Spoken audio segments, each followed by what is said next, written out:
Salut les cats, on se retrouve pour un petit podcast Pourquoi c'est bien. Et aujourd'hui, on va parler du papa de tous les TCG, Magic, et d'un format tout particulier, le moderne. Évidemment, la sortie de MH3 nous oblige de faire un petit point sur le moderne. Et du coup, on va parler de ce format bien spécifique à Magic. Alors pourquoi le moderne c'est bien? Alors, tout d'abord, il faut savoir que le moderne est un format non rotatif qui est apparu avec le premier bloc Mirrodin et du coup la nouvelle frame de Magic. Et toutes les cartes du coup sorties depuis sont légales dans ce format, hormis quelques exceptions avec des cartes au design spécifique, des secrets Lair ou des éditions qui étaient produites pour des formats plus éternels. Mais globalement, voilà, quasiment toutes les cartes avec la nouvelle frame sont disponibles dans ce format. De toute façon, si vous avez des doutes sur la légalité de votre carte, il y a plein de sites internet qui vous permettront de savoir si c'est le cas. Je vous donne un exemple au hasard, mais il y en a d'autres. Sur Magicville, vous verrez tout de suite si votre carte est légale. Il faut savoir que ce format est régi par une banlist qui permet de faire bouger un petit peu les lignes quand un deck est trop dominant, quand une méta est bloquée. Il se peut que voilà, une petite banlist sortent, régulent un petit peu tout ça, rebattent les cartes. Ou sinon, ce format est régulé tout simplement par les sorties de standard que l'on a régulièrement, mais qui généralement ne permettent pas de beaucoup faire bouger le format, car les cartes du standard ont un pouvoir level généralement un peu trop bas pour tout exposant moderne. Et de ce fait, Wizard of the Coast a décidé de faire des éditions dédiées au moderne, donc MH1, MH2, MH3, Modern Horizon, qui, là, par contre, sont des éditions dédiées à ce format-là, avec des cartes au power level très élevé, qui en effet permettent de renouveler la méta à peu près tous les 2 ans. Donc pourquoi le moderne c'est bien? En fait, le moderne c'est bien tout simplement parce que c'est un format, encore une fois, non rotatif. Donc quand vous achetez vos cartes ne vont pas subir une grosse perte de valeur parce qu'elles vont sortir du format. Hormis, comme je l'ai dit, sur des banlistes, vos cartes, si elles valent 30 € à l'achat, si elles ne sont pas réimprimées 18 fois, eh bien, elles garderont leur valeur. Donc déjà, c'est un investissement sur le temps. Il faut savoir que quand vous montez un deck moderne, votre deck, vous le gardez, comme je l'ai dit, généralement à peu près 2 ans, jusqu'à ce qu'un nouveau Modern Horizon sorte et rebatte un petit peu les cartes. C'est des investissements coûteux, puisque les cartes valent généralement assez cher dans ce format-là. Bien qu'on peut trouver des petites decklists budget assez sympas, qui performent et qui ne coûtent pas un braquage. Mais du coup, voilà, vous vous retrouvez avec des decks compétitifs, jouables dans le temps, sur la durée, et qui ne perdent pas de valeur. Tant bien même, au bout d'un moment, votre deck, il ne vous plaît plus, vous avez besoin d'argent, il faut que vous rendiez des cartes, vous allez rarement vendre à grande perte votre deck. Toutes vos cartes continueront à avoir de la valeur. Vos fetch, vos Raveland pour la base de mana, ça partira très facilement, qu'il y aura toujours des joueurs qui seront intéressés par ça. Et même toutes les grosses mythiques, toutes les grosses rares qui coûtent, je sais pas, 20, 30 €, 40 €, voire plus, ça aussi, comme c'est un format non rotatif, elles gardent une certaine valeur, sachant qu'en plus elles sont très souvent jouées en dual commander, en multi, ou dans des formats encore plus anciens comme le vintage et le legacy. D'ailleurs, en parlant de formats plus anciens, il faut savoir que le vintage et le legacy sont des formats qui aujourd'hui ont presque disparu de l'univers compétitif de Magic. Et ça, après, c'est une bonne ou une mauvaise chose. Chacun se fera son opinion. Je ne vais pas rentrer dans le débat et dans le détail de pourquoi ces formats sont de moins en moins représentés. Mais il faut savoir que du coup, le format phare, celui qui permet d'avoir le power level le plus élevé en 60 cartes, c'est certainement du coup le moderne, puisque les autres formats, aujourd'hui, comptent quasiment plus. Et donc, avec ce mode de jeu-là, qui est le moderne, vous allez pouvoir faire des decks très très forts, avoir les meilleurs decks entre guillemets de 60 cartes possibles. Vous allez avoir un pool de cartes monstrueux, hein. Donc quand vous aimez builder des decks, avoir des petites idées tricky, hein, vous dire ah tiens, ici je pouvais faire ça, ici je m'amuse à faire ça. Alors, ça va être très difficile de perfer dans une méta au power level aussi élevé, mais par contre, vous pouvez vraiment vous faire plaisir, créer plein de decks différents. Et si c'est pour jouer entre potes et pas forcément faire des gros events, franchement, il y a moyen de faire beaucoup de très belles choses. Si par contre vous voulez faire des gros events, ben, très clairement le moderne, il est là pour ça. Il y a très souvent de gros events qui sont organisés par Wizard pour mettre en avant ce format.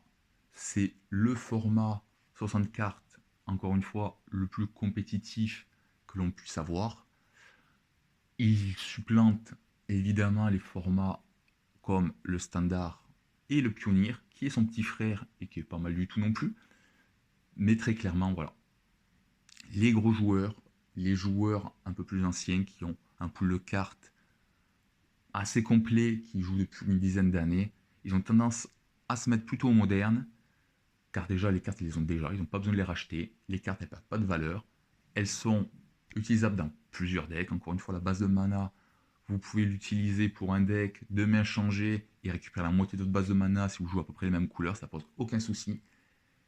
Et du coup c'est un format très très intéressant où on peut faire des choses débiles avec peu de cartes, partir en combo, etc. Si vous aimez le côté élitiste que peut avoir Magic en tournoi, je pense que très clairement le moderne est un format fait pour vous. Le standard est une bonne porte d'entrée pour le format 60 cartes, mais est un format rotatif. Je sais que beaucoup ont peur que leurs cartes perdent de la valeur et décotent dès qu'ils sortent du format standard à la rotation. C'est une crainte que vous n'aurez pas avec le moderne. Et si vous avez un petit peu de budget, pensez-y.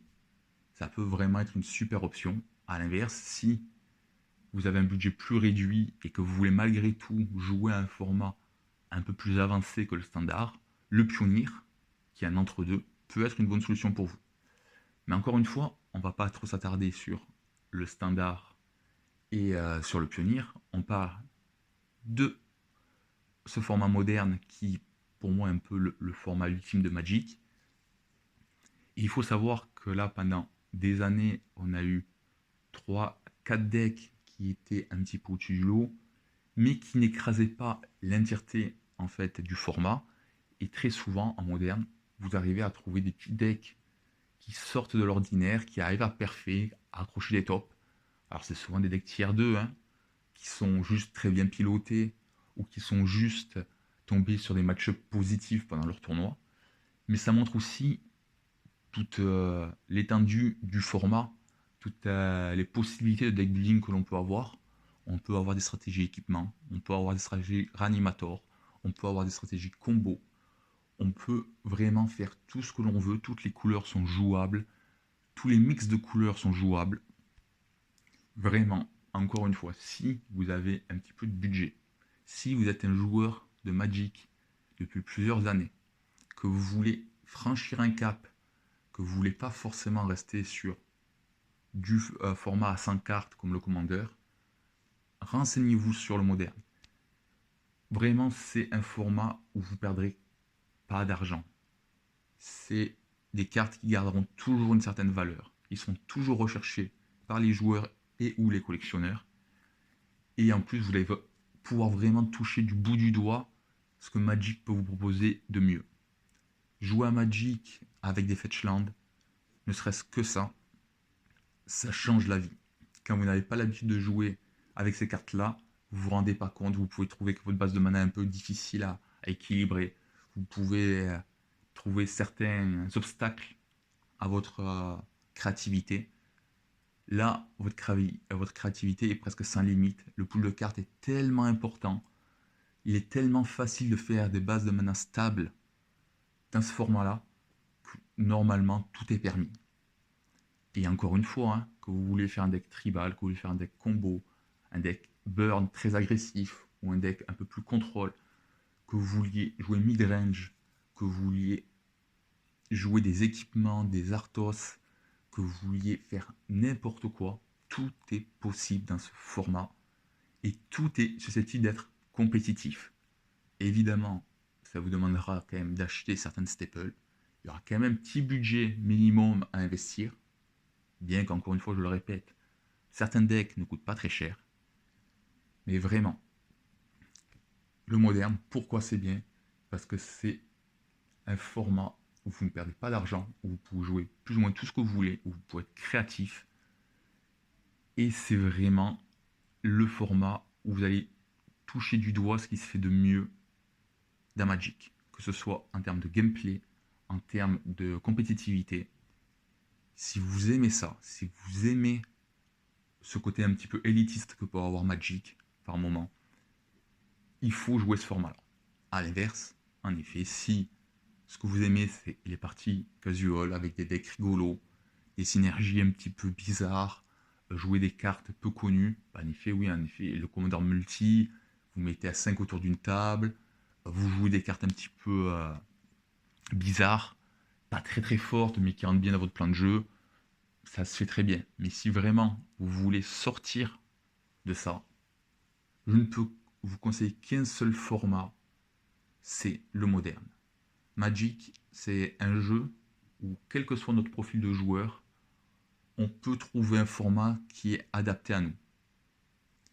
Je ne vais pas parler de tous les formats là, je le ferai certainement dans une autre vidéo.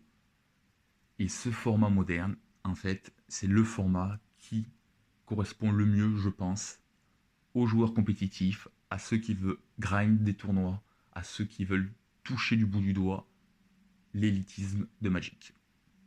Voilà, donc si ça vous intéresse, n'hésitez pas à vous renseigner sur ce format-là, voir s'il y a autour de vous, vous pouvez jouer dans des boutiques qui proposent des tournois en moderne.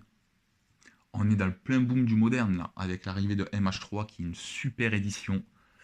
Donc n'hésitez pas à vous y intéresser. Si vous voulez des cartes de MH3, sachez qu'il y a des boosters de jeux qui sont disponibles sur notre boutique.